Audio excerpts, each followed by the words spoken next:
دیکھیں ایک واقعہ کرامات ہے مشہد مقدس کے کہ جو ایک عیسائی خانوادہ جو شیعہ مسلمان ہوتے ہیں مشہد مقدس میں یہ واقعہ نقل کرتے ہیں. مشہد مقدس کی تعمیر ہو رہی تھی اور شہر کو آباد کیا جا رہا تھا، بہت سارے فلائی اوورز اور بہت شہر کو بہترین بنایا جا رہا تھا، تو بہت سارے کمپنیز کو بھی دعوت دی گئی تھی باہر سے آ کر اس شہر کو آباد کریں. تو جرمنی سے بھی ایک انجینئر کو بلایا گیا تھا، جرمنی کا رہنے والا تھا، عیسائی تھا. ان کی کمپنی آتی ہے یہاں پر کام کرنے کے لیے. تو یہ ایک ایرانی ڈرائیور جسے انگریزی آتی تھی اس جرمن انجینئر کے ساتھ رکھا گیا تھا کہ اسے لے کر آئیں لے کر جائیں. تو جب مشہد مقدس میں وہ حرم کے پاس سے جا رہی تھی گاڑی تو اس نے سوال کیا یہ گنبد کس کی ہے؟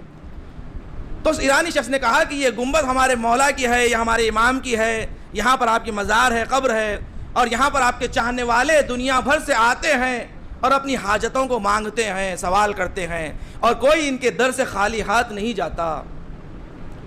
تو اس جرمن کے رہنے والے نے کہا اس انجینئر نے کہ میں بھی دیکھنا چاہتا ہوں اندر سے، مجھے بھی لے چلو.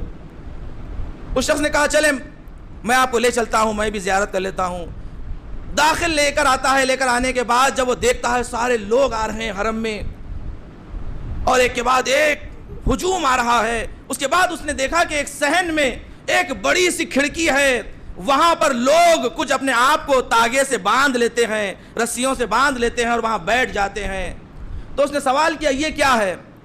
تو کہا یہاں پر وہ کھڑکی ہے، وہ پنجرہ ہے کہ جہاں پر زری مستقیماً جہاں سے نظر آتی ہے، اور یہاں پر وہ بیماروں کو باندھ دیا جاتا ہے کہ جس کا دنیا میں کہیں علاج نہیں ہے. وہ لا علاج بیمار یہاں آتے ہیں، اپنے آپ کو دخیل کرتے ہیں اور اس کے بعد یہاں سے شفا لے کے واپس جاتے ہیں. وہ جب اندر چلا گیا زیارت کے لیے، جب وہ واپس آیا تو اس نے دیکھا کہ یہی جرمن کے انجینئر نے اپنے آپ کو اپنے ہاتھ میں تاگا باندھ لیا ہے اور وہ تاگے کی ایک طرف اس کھڑکی کو باندھ دیا ہے اور روتا جا رہا ہے، گریہ کرتا جا رہا ہے. وہ جب قریب آیا اور آنے کے بعد کہا کہ کیا حال ہے؟ کہا کہ تمہارے امام نے شفا دے دی، تمہارے امام نے معجزہ کر دیا. اس نے کہا کیا ہوا؟ کہا جب تم مجھے چھوڑ کر اندر چلے گئے تو میری ایک لڑکی تھی کہ لا علاج بیمار تھی، یعنی اس کی بیماری یہ تھی کہ اس کے بدن کے جو ہڈیاں ہوتی ہیں وہ ہڈیوں میں طاقت نہیں تھی. ڈاکٹروں نے کہا کہ اب یہ بچی نہ کھڑی ہو سکتی ہے نہ بیٹھ سکتی ہے، بس یہ زندگی بھر لیٹی رہے گی اور اسی طرح اس کی موت آ جائے گی، اس لیے کہ اس کی ہڈیوں میں طاقت نہیں ہے. تو جب سے تم نے کہا کہ یہاں شفا ملتی ہے تو میرے بھی دل میں آیا کہ میں نے سارے دروازے کھٹکھٹائے، اب یہ آخری دروازہ ہے یہ بھی کھٹکھٹاتا ہوں. ایک مرتبہ میں نے دیکھا کہ ایک تاگا پڑا ہوا ہے زمین پر، میں نے اس تاگے کو اٹھایا اور اپنے ہاتھ کو باندھ لیا اور اس زری پر باندھ دیا اس کھڑکی پر، اور اس کے بعد میں نے دعا کیا کہ اے اولیاء خدا، میں نہیں جانتا آپ کون ہیں مگر لوگ جو اعتقاد رکھتے ہیں آپ کے اوپر مجھے یقین ہے کہ آپ شفا دیتے ہیں، بچی کو شفا دے دیجئے.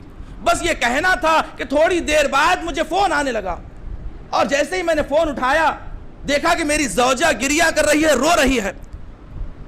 میں سوچنے لگا کیا ہو گیا ہے، میں سمجھا کیا میری بیٹی دنیا سے گزر گئی؟ اس نے کہا نہیں تمہاری بیٹی دنیا سے نہیں گزری بلکہ تمہاری بیٹی شفا یافتہ ہو گئی ہے، تم نے جو ڈاکٹر کو بھیجا ہے وہ ڈاکٹر نے بہترین علاج کیا ہے. اس نے کہا میں نے کس ڈاکٹر کو بھیجا؟ کہا تھوڑی دیر ہوئی، دق الباب ہوا، میں نے دروازے کو کھولا تو اس نے کہا کہ تمہارے شوہر نے مجھے بھیجا ہے تمہاری بیٹی کے علاج کے لیے. ماں ہے، ماں کا دل بھی تڑپتا ہے بیٹی کی علاج کے لیے. ایک مرتبہ اس نے بلا لیا، بلانے کے بعد وہ کہتی ہے وہ ڈاکٹر آیا، آنے کے بعد میری بیٹی کے اوپر سے اس نے اپنے ہاتھ کو پھیرا، اس کے بعد سے کہا بیٹی اٹھ کے بیٹھ جا. ایک مرتبہ بیٹی اٹھی اور اٹھ کر بیٹھ گئی. اس کے بعد اس ڈاکٹر نے کہا آپ کھڑی ہو جا. بیٹی کھڑی ہو گئی، چلنے لگی. میں نے سوال کیا آپ کون ہیں، آپ کہاں کے ہیں؟ تو اس ڈاکٹر نے کہا میں ایران سے آیا ہوں، میرا نام رضا ہے. صلوات پڑھے محمد والے محمد کی بارے میں. تیرے شوہر نے سفارش کی ہے، میں تیرے شوہر کی سفارش پر تیری بیٹی کو شفا دینے آیا. عزیزان گرامی دیکھیں یہ اہل بیت علیہ السلام ہے کہ جس کے در سے کوئی خالی ہاتھ نہیں لوٹتا.